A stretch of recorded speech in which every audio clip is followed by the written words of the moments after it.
Uma primeira análise pode ser meramente pragmática. Trump disse que acabaria com a guerra em um dia durante a campanha. Agora, está agindo para terminar o conflito.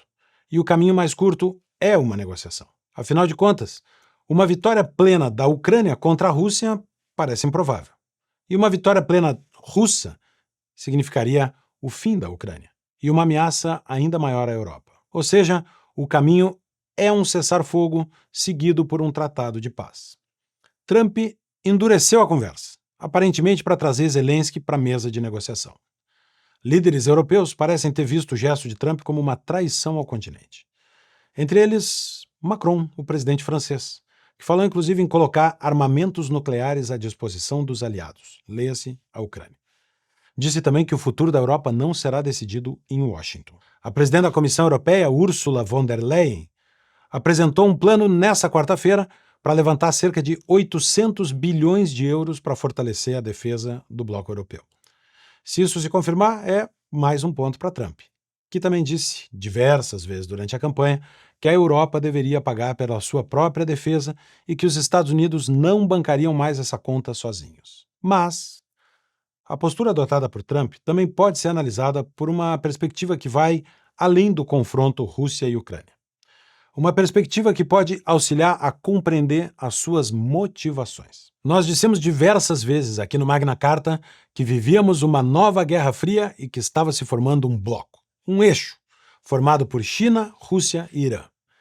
Esse bloco crescia economicamente e geopoliticamente, inclusive lastreado na fraqueza do Ocidente, desunido e desfocado.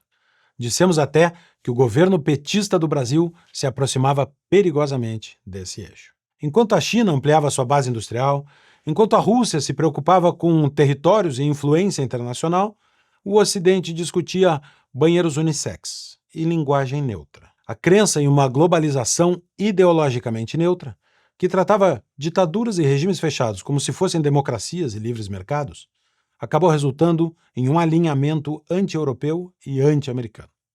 O eixo das ditaduras cresceu à luz do sol, enquanto comerciava com as democracias livres. Entra Donald Trump. A mudança de foco nos Estados Unidos é clara.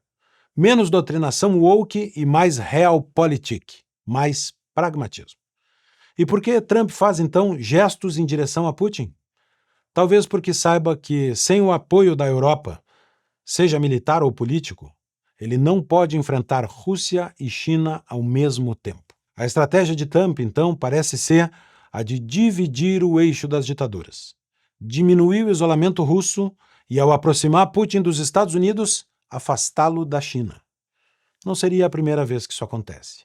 Em 1943, na Segunda Guerra Mundial, Churchill e Roosevelt forjaram uma aliança com Stalin contra Adolf Hitler na Conferência de Teherã. Quando foi questionado, Churchill disse: "Se Hitler invadisse o inferno, eu ao menos faria uma referência favorável ao diabo na Câmara dos Comuns." Ou seja, Churchill, assim como Roosevelt, escolheu o seu maior adversário, o maior adversário do mundo livre naquele momento, e era Hitler, e aceitou uma aliança pragmática com outro adversário, Stalin. Não há dúvidas de que Churchill e Roosevelt desprezavam o regime soviético, mas aceitaram a cooperação durante a guerra. Não estou comparando Trump a Churchill, apenas analisando a forma como se posicionam em relação aos seus adversários. Depois daquilo, em 1945, na Conferência de Yalta, voltaram a se encontrar, aliás, na Crimeia, a convite de Stalin, território da Ucrânia que Putin invadiu em 2014. Em tempos modernos, talvez Trump tenha escolhido a China como seu principal inimigo. E não seria sem razão. A China é a segunda maior economia do mundo, atrás apenas dos Estados Unidos. Tem quase 4 vezes o PIB da Alemanha, que é o terceiro colocado. A Rússia, por sua vez, é a 11ª economia global, atrás até do Brasil, e tem 1/9 do PIB chinês. A indústria chinesa é uma das mais potentes do mundo, o que representa inclusive uma elevada capacidade de resposta em caso de conflitos armados. Se Trump enxerga a China como inimigo a ser batido, pode ser estratégico afastar Putin de Xi Jinping.